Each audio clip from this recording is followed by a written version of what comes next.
Praise the Lord. आज हमारे लिए मनन का विषय सन्मति के सुसमाचार से है, अध्याय 13 पर संज्ञाएं 47 से लेकर। फिर स्वर्ग का राज समुद्र में डाले हुए जाल के सदृश है, जो हर तरह की मछलियां बटोर लेता है। जाल के भर जाने के बाद मछुए उसे किनारे खींच लेते हैं। तब वे बैठकर अच्छी मछलियां चुन चुन कर बर्तनों में जमा करते हैं और रद्दी मछलियां फेंक देते हैं। संसार के अंत में ऐसा ही होगा। स्वर्गदूत जाकर धर्मियों से दुष्टों को अलग करेंगे और उन्हें आग के कुंड में झोंक देंगे। वहां वे लोग रोएंगे और दांत पीसते रहेंगे। क्या तुम लोग ये सब बातें समझ गए? शिष्यों ने उत्तर दिया, जी हाँ। ईसा ने उनसे कहा, प्रत्येक शास्त्री जो स्वर्ग के राज्य के विषय में शिक्षा पा चुका है, उस गृहस्थ के सदृश है जो अपने खजाने में नई और पुरानी चीजें निकालता है। उन दृष्टांतों के समाप्त होने पर ईसा वहां से चले गए। क्रिस्त में प्यारे भाई और बहनों, सन्मति के सुसमाचार अध्याय 13 में स्वर्ग के राज्य के बारे में अनेक कहानियों के द्वारा, दृष्टांतों के द्वारा प्रभु हमें समझाने की कोशिश करते हैं। आज के सुसमाचार के पहले पाठ में, पहले भाग में हमने सुना कि स्वर्ग का राज्य समुद्र में डाले हुए जाल के सदृश है, जो हर तरह की मछलियां बटोर लाता है। अगर हम लोगों ने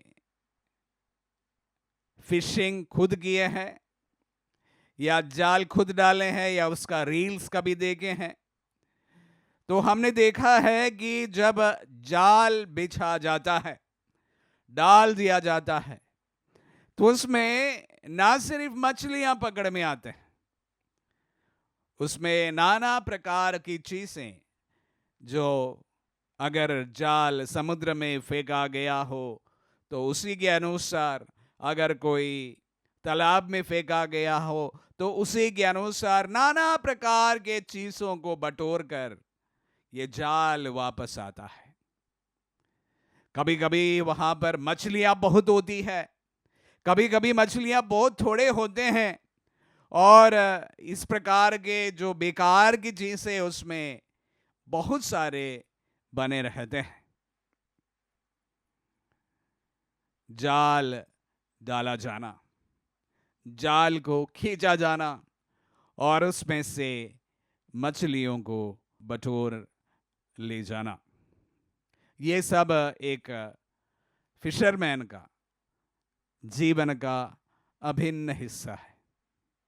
प्रभु इसी को स्वर्ग राज्य की तुलना के लिए एक दृष्टांत के रूप में इस्तेमाल किया है, और उस पर कहा गया है कि जो अच्छी मछलियां हैं, जो अच्छी चीजें हैं, उसे मछुए बटोर लेते हैं, बाकी सारी चीजों को फेंक देता है। हालांकि स्वर्ग राज्य की तुलना के लिए प्रभु ने यह दृष्टांत हमें जरूर सुनाया, लेकिन यह हमारे अंतिम विधि की ओर इशारा करते हैं। हम लोग जानते हैं कि हम सभी ईसाई प्रभु के पुनः आगमन या फाइनल जजमेंट के बारे में सुने हैं और उस पर पूर्ण विश्वास करते हैं। सभी इंसान को अंतिम दिन में न्याय विधि के सामना करना पड़ेगा। हमारे कार्यों के अनुसार हमें न्याय मिलेगा, और ठीक इसी प्रकार इस्लाम धर्म में भी, मुस्लिम धर्म में भी अंतिम विधि के बारे में बताया गया है। अगर उनका कॉन्सेप्ट और क्रिश्चियन कॉन्सेप्ट को अगर हम दोनों साथ रखकर पढ़ने की कोशिश करें, लगभग एक ही चीज को बताया गया है। वहां पर भी जन्नत या स्वर्ग का मेंशन किया हुआ है, नरक का भी वहां पर मेंशन किया गया है। हमारे अच्छे कर्मों के अनुसार हमें न्याय मिलेगा। अच्छे कर्म के कारण हम स्वर्ग में उठा लिए जाएंगे, और अगर हमारे कर्म बुरे हैं तो हमें नरक में डाल दिए जाएंगे। यह स्वर्ग और नरक किस प्रकार का है, इसका पूर्ण अनुभव कोई भी ग्रंथ हमें नहीं देता है। अनेक अनेक इंटरप्रिटेशन है, सभी अपनी अपनी कल्पना के अनुसार स्वर्ग की कल्पना की है, नरक की कल्पना की है। ये किस प्रकार का होगा, इसका पूर्ण एक मत हमारे बीच में नहीं बना है। और उसी प्रकार कुछ और चीजें हैं जिस पर कोई हमें एश्योरेंस नहीं मिला गया है। किस समय पर न्याय विधि प्रारंभ होगा, इसके बारे में भी हम नहीं जानते हैं। अनेक लोग कहते हैं कि अंतिम समय आ चुका है या तुरंत ही आने वाला है। ऐसे विचार ना सिर्फ अभी उपस्थित था, ऐसे विचार प्रभु के आगमन के बाद, प्रभु के इस धरती पर आगमन के बाद तुरंत ये मत रखने वाले भी थे। संत पौलुस उस पर विश्वास करते हैं कि प्रभु का सेकंड कमिंग, पुनः आगमन जल्दी होने वाला है। तो तकरीबन भी 2000 वर्ष से ये विचारधारा इस प्रकार चल रहा है कि अंतिम निर्णय, अंतिम न्याय और प्रभु का पुनरागमन जल्द होने वाला है। तो प्यारे भाई और बहनों, एक चीज पर हम अपूर्ण मत है कि यह है कि हमारा अंतिम न्याय अवश्य होगा, होना भी चाहिए, क्योंकि हम जानते हैं कि इस धरती पर हमें पूर्ण न्याय नहीं प्राप्त होता है। अच्छे होने के बावजूद भी व्यक्तियों को, इंसान को बड़े बुरी तरह से सहना पड़ता है। तो वहां पर उनको न्याय कहां से मिलेगा? इस दुनिया में हम इस प्रकार की बहुत सारी घटनाओं को देखते हैं, और हमारे जीवन में हम देखते हैं कोई आलीशान जिंदगी जीते हैं और किसी के पास एक वक्त का अन्न भी प्राप्त नहीं होता है। तो इनके बीच में भी न्याय होना आवश्यक है। तो पवित्र बाइबल या हम सबको ये हमेशा बताते हैं कि हमारा न्याय अवश्य रूप से होगा, अंतिम न्याय अवश्य रूप से होगा, प्रभु का पुनरागमन अवश्य होगा।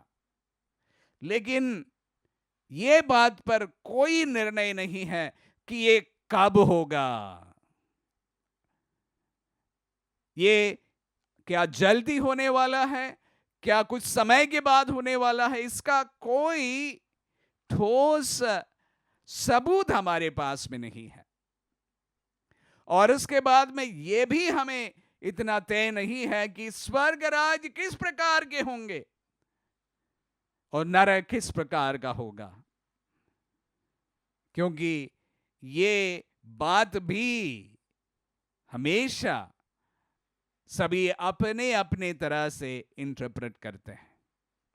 प्यारे भाई और बहनों, वचनों को सुनते समय मैं आप सबों को सचेत एक बात पर करना चाहूंगा। भले प्रभु के सेकंड कमिंग हमारे जीवन में हम देख नहीं पाए, हमारा न्याय होते हम इस जीवन में हमें अनुभव ना हो पाए, एक चीज हमेशा एक प्रकार के होने वाला है, वो है हमारी मृत्यु। हमारे जीवन का अंत होगा और उस समय हमें प्रभु के सामने जाना होगा, ये हम सभी जानते हैं, इसमें कोई तर्क नहीं है। दुनिया में जो कोई अभी तक जिंदा हुए हैं उन तमाम लोगों की मृत्यु हुई है। वचन को बांटने वाला मेरी भी मृत्यु होगी, सुनने वाले आपके भी मृत्यु होंगे, इसमें कोई तर्क नहीं है।